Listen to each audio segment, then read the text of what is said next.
How's it going? It's Rad. So the Monday Night Raw review, the Raw after WrestleMania. I actually caught a replay of it after when I got home from work. It's because I stayed up till 3 a.m. to watch the Raw after. So yeah, let's get started with it. So Raw starts off with Stephanie McMahon coming out. Of course, she's wearing an arm brace after Ronda Rousey dislocated her arm. Dumb bitch. And as soon as Stephanie got in the ring, the crowd was savage as hell. Of course, the Raw after WrestleMania, the crowd is always fired up and always pumped. Because a lot of the people that went to Mania go to the Raw. And oh, by the way, if anyone wants to go to Raw after Mania next year, good luck trying to get tickets. They usually sell out within a minute. But anyway, staying on topic, the crowd immediately starts chanting, "You tap out." And then Stephanie goes on saying that she's responsible for Ronda's success last night and how Stephanie exceeded expectations. It's like, you didn't exceed shit, Stephanie. Shut up. And that Ronda was able to successfully make the transition from UFC to WWE. She did have a good match, I'll give that. And Stephanie said that she wants to put bygones be bygones and put this all behind him and invite Ronda to come out. So Ronda Rousey comes out. Ronda gets in the ring. And Stephanie says that Ronda has a bright future in that. And that she could trust her. The crowd then starts chanting bullshit. And then Ronda said that she needs authority to back her. She needs the machine behind her. Or she won't go anywhere without the machine. Well, you already put the machine behind Roman Reigns, Jinder Mahal, and John Cena, so... And sort of Brock Lesnar, but... I don't know, do we really need the machine behind Ronda? And then the crowd starts chanting, "Shut the fuck up." And it's like, yeah, I think that's what Stephanie should do, is shut up. So then Stephanie throws her right hand out. Ronda shakes it. They go in to hug.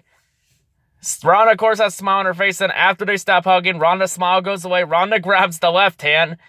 And then puts Stephanie in the arm bar.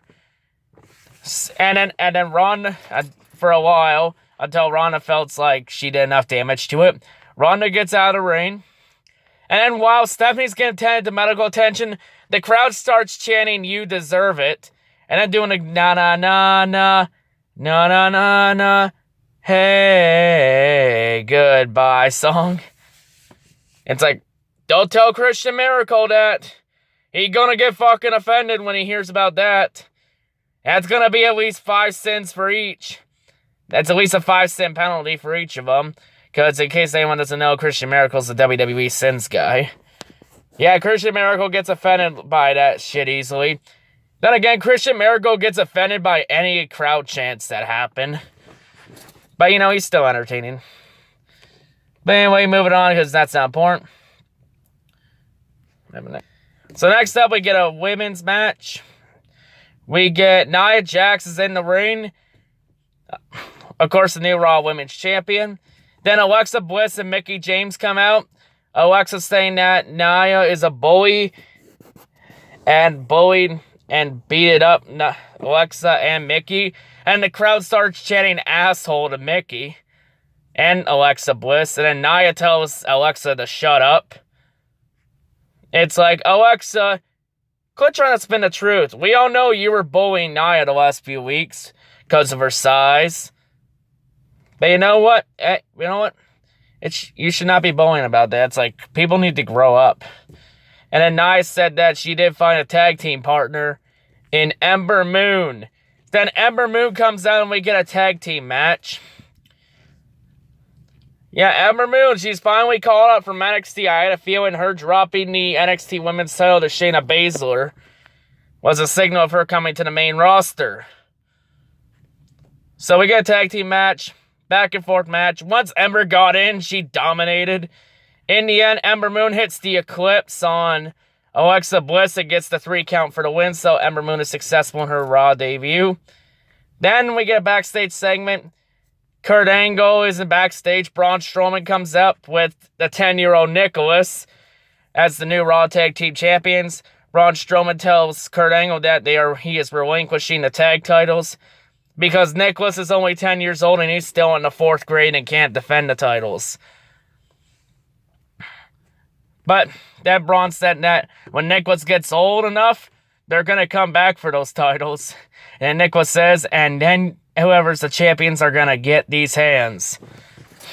I'll tell you what, though. For that 10-year-old kid, that's going to be a moment that will last him a lifetime.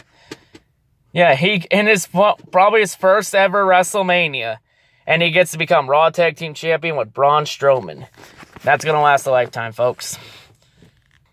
Next up, we get another NXT call-up debut. It is the debut of No Way Jose. That is not a joke, folks. That is an actual wrestler's name. Yeah, No Way Jose comes out. He got gondola train behind him of like 50 people.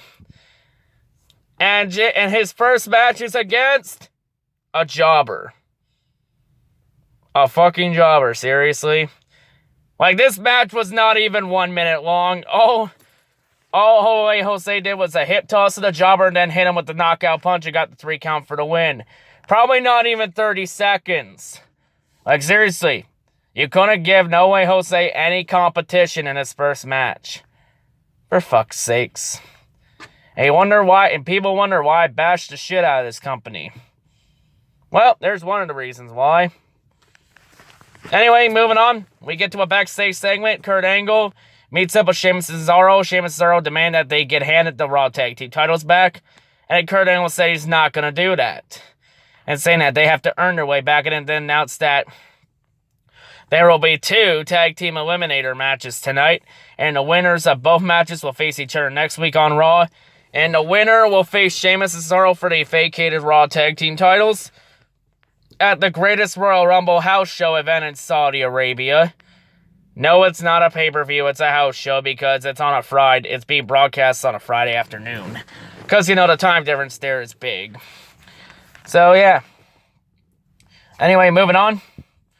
So, we get our first eliminator match. It's the Revival against Luke Gallows and Carl Anderson. Back and forth in the end. In the end, Carl Anderson would get hit with a shatter machine. Dash Wilder would get the 3 count for the win. So Revival moves on to the finals next week.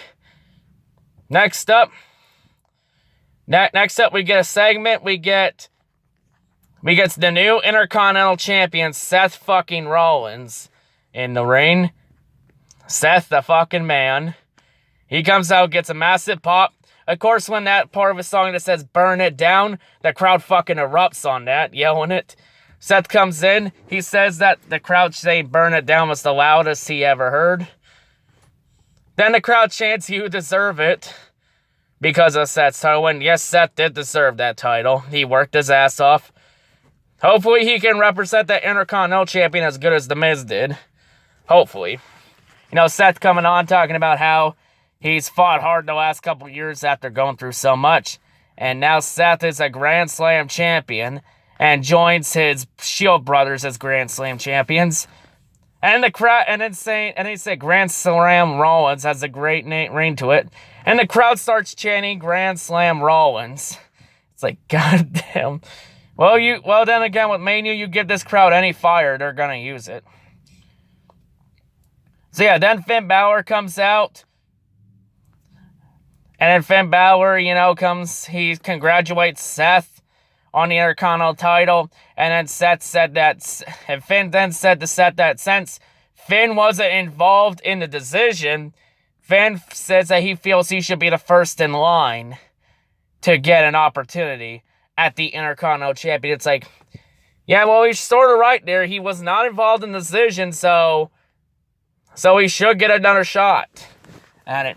Then The Miz comes out with the Miztourage. The Miz comes out saying that, and then The Miz says that he wants to be the first to say that Seth doesn't deserve the Intercontinental title. And then the crowd starts chanting asshole to him. It's like, get used to this. This crowd is savage as fuck. If you couldn't tell by how they treated Stephanie earlier. So then Miz talked about how Seth stole Miz's Intercontinental title. And then talked about how when Miz's daughter Monroe Sky saw the Miz lose the title, she cried, which caused Maurice to cry, and then caused Miz to cry after that. And then Seth's like, it's all right. It's all right that you're man enough to admit that you could cry. Since all the folks that since everyone at home and at the show cry every time they see you wrestle, it's like, damn good burn. It's like, that's a damn good burn. Well, you know, Miz. Well, Seth is sort of right. Miz is not the best wrestler in the world. At best, his wrestling skills are mediocre. But you know what? His promo and mic skills make up for it. He's not the best wrestler, but he's good on the mic and can cut a promo. So you got that. And then the Miz saying that he feels that he should get the first shot in line since he's due to a rematch, and that Finn Balor should go to the back of the line. Then Seth Rollins, they've tried to invoke the Miz by saying, how about we have the rematch right now? And the Miz says he doesn't want to have the rematch, and that he'd rather wait till the Greatest Royal Rumble event in Saudi Arabia. And then the Miz said that the three of him, his entire Miztourage can beat Seth and Finn. So then when they're about to brawl, then Jeff Hardy's music hits, and Jeff Hardy comes out, and then it's 3-on-3. As Jeff Hardy is back from his rotator cuff surgery, from his injury last September, October. Like, it was out almost 9 months, that's for sure. And the Miztourage to leave the ring. And I believe the crowd started chanting pussy. But then we find out during the commercial break that the match was made official during the commercial break. And we also found out that next week we will have the Superstar Shakeup. Yes, the event that caused Jinder Mahal to become WWE Champion. The jobber, the biggest joke. The one that made this company go far down the shitter. All I'm wondering is, who is the next jobber to become WWE Champion or World Universal Champion as a result of the shakeup? Because we know this company is notorious for doing the same old shit, so I can see that happening again. If anything, my money is either on Kurt Hawkins or Heath Slater. Is going to be the next jobber to become World Champion. Because both of them have getting a lot of attention as jobbers. So, we're going to see on that one. And speaking of Heath Slater, next matchup, we got Heath Slater right on the ring. Of course, they are upset that they're not part of the Tag Team Eliminator event because they were the first ever SmackDown Tag Team Champions. And then they ask you an open challenge to anyone in the locker room that wants to come out for a match. Then the Authors of Pain's music hits. The Authors of Pain comes out, so there's our third NXT call-up already. We haven't even got to SmackDown yet. It's probably going to be 3 or 4 on SmackDown. So, yeah. Authors of Pain, we get the match. Authors of Pain pretty much destroyed Heath Slater and Rhino. It's like 1 or 2 minute squash match. Authors of Pain win easily. And then after the match, this was interesting.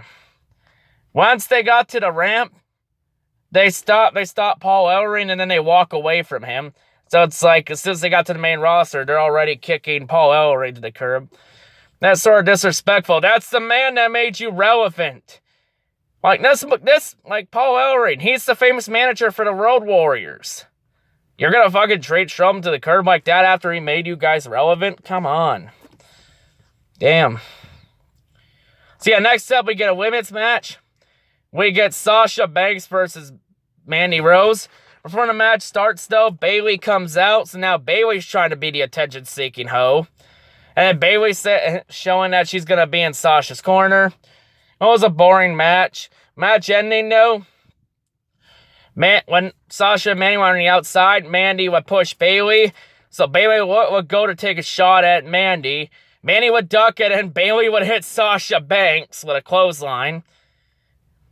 Of course, Bayley was trying to apologize to Sasha, saying she didn't mean to do that. All Sasha was doing was giving her the death stare. Then as soon as Sasha gets in the ring, Mandy hits a knee to the skull and gets the 3 count for the win. It's like, okay, I think Mandy has a new finisher. Of course, the big talk was after the match, Paige would grab a microphone. Mandy Rose and Sonya Deville would lead the ring because Paige comes out and officially announces that because everyone knows that she had a neck injury back in, I think it was January. She had that spine injury from when Sasha kneed her. recklessly. I saw the video from the house show where that happened. Of course, Paige finally found out that the doctors told her that she could no longer wrestle. And Paige announced that she was officially retiring from in-ring competition after 4 years of being on the main roster. Of course, Paige thanked the fans, thanked the WWE for her short time. And of course, Paige now has to go find something else. Paige, of course, accomplished a lot in a long early time. The thing that caused her injury was something called cervical spinal stenosis, so a spine injury. So yeah, Paige is retired. She is done. And it's hard, because she's only 27 years old. That's hard for her, someone her age. Because she still has a lot left in the tank. She hasn't even entered her prime yet. And she's already forced to retire. Like, honestly, this is harder than Edge's. Like, you know, Edge is one of my favorite wrestlers of all time, but when he was forced to retire, you know, it took a couple days, but I sort of accepted because, you know, at that point, you know, when Edge was forced to retire back in 2011, he was 36 at the time. His prime was coming to an end. He was at near the end of his prime, and he, at that point, already accomplished everything he'd ever want to accomplish in WWE. Like, he main evented Mania, had the most world title reigns out of any Canadian wrestler. Probably one of the greatest Canadian wrestlers of all time. I didn't say the greatest, I said one of the greatest. There's a difference there. So yeah, Paige, probably one of the top women's champions of all time. Of course, Paige saying that it was in New Orleans, the Raw after Mania 30, where Paige made her debut and became Divas champion. Back when the women's division was called the Divas division. And Paige thought it was only fitting that in New Orleans, the Raw after Mania 34, she announced retirement. So yeah, anyway, moving on. We continue. Next up, we get a segment. Before that, we have Elias Sansom is in the ring. He, of course, is about to do a song. Of course, saying that the arena was full of the same scumbags from WrestleMania. The crowd cheered for it. And the crowd started chanting, "We are scumbags." It's like, oh my God. Like I said, you get this crowd any fire, they're gonna use it. And then Bobby Lashley's music hits. I'm like, holy shit. And Bobby Lashley comes out. Yeah, everybody, remember that Bobby Lashley guy that WWE told to fuck off 10 years ago? Turns out he's good now. And Vince is like, fuck it, let's rehire him again. So then Bobby Lashley goes in, attacks Elias Sansom, and then ends it with the big neck breaker. So what a return for Bobby Lashley. And I think he'd be safe in terms of the Superstar shakeup. So yeah, next up we get a segment. Boring fuckface Roman Reigns comes out, gets booed out of the building, does his slow-ass walk to the ring. It was even slower because he was fucking hurt from getting his ass kicked by Brock Lesnar. Roman Reigns. Last night, I got my ass kicked. No shit, Sherlock. We saw. Brock Lesnar fucking made you his bitch. Roman Reigns. Unlike Brock, I'm here tonight. Roman Reigns. I thought Wednesday I heard Brock was signing a contract with UFC. Roman Reigns. I find out Monday morning Brock Lesnar signed an extension with WWE. Roman Reigns. I didn't find out I faced Brock Lesnar at the Royal Rumble event in Saudi Arabia in steel cage. Roman Reigns. There's some conspiracy against me. Roman Reigns. I'm a big fucking dummy. Then Samoa Joe's music hits, and Samoa Joe comes out. And Samoa Joe says that there's no conspiracy and that Roman flat out got his ass kicked. That's true. Roman's just making... And he just says that Roman's just making excuses. That is the fact. Roman is making excuses.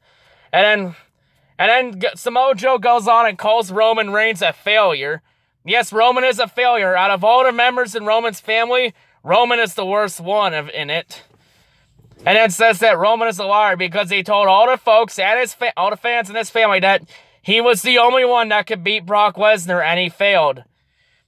Yes, apparently Vince might not have a hard-on for Roman anymore. I still don't give a shit. Then Samoa Joe tells Roman that after Brock and Roman are done beating the shit out of each other in Saudi Arabia, Samoa Joe is coming for the Universal title. And that's where we go there. Next up, we get the second Eliminator Tag Team match. What was it? So it was Titus Worldwide, Apollo Crews, and Titus O'Neil against a mystery tag team. And that mystery tag team would turn out to be Matt Hardy and Bray Wyatt. So they come out. Matt Hardy, it was a back and forth match. In the end, Bray Wyatt would have Apollo Crews in the Sister Abigail position, but then would throw Apollo Crews into Matt Hardy for the twist of fate. Matt would get the 3 count for the win. So next week on Raw, we're going to have Matt Hardy and Bray Wyatt versus the Revival, and the winner faces Sheamus and Cesaro for the Raw Tag Team titles in Saudi Arabia. Hopefully Bray Wyatt can win the title. I can dream, damn it. Because WWE needs to stop shitting on Bray Wyatt's career. At least he might go somewhere with Matt Hardy. And maybe the Andre the Giant Memorial Battle Royal will do something for Matt Hardy's career for a change. Instead of doing fuck all for somebody's career, it might do something for a change. How about that? So yeah, next up we get to our main event.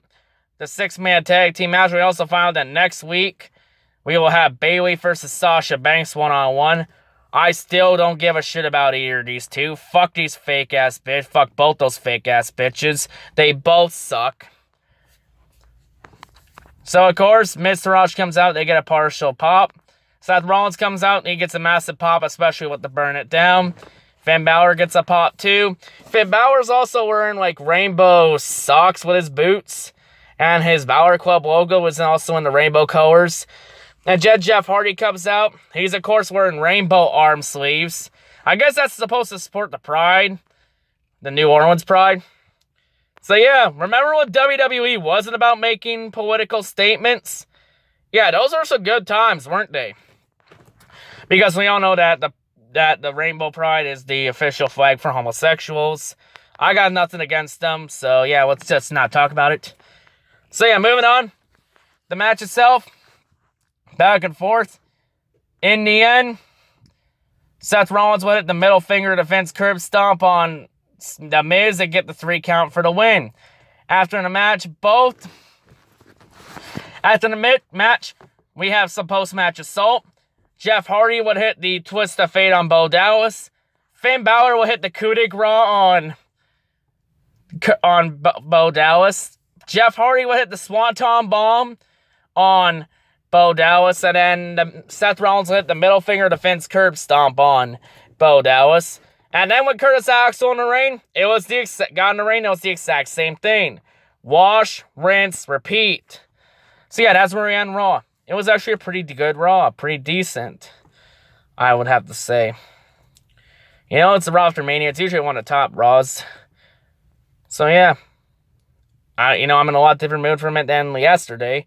And again, I don't got really much of a voice left. So yeah, my Raw rating, I'll go 3 out of 10. Actually, not 3 out of 10. If I would give it a 3 out of 10, I'd be an asshole. And I'll go 4 out of 10. I think 4 out of 10 is okay. You know, it's not good, but it wasn't terrible. It was decent. So yeah. Also, that's all I gotta say. Hope everyone has a great day. I'm probably going to do a State of WWE video next week after the shakeup. Because the shakeup's going to really decide where this company's going. And yeah, that's all I got to say. Hope everyone's a great day. And yeah, peace out.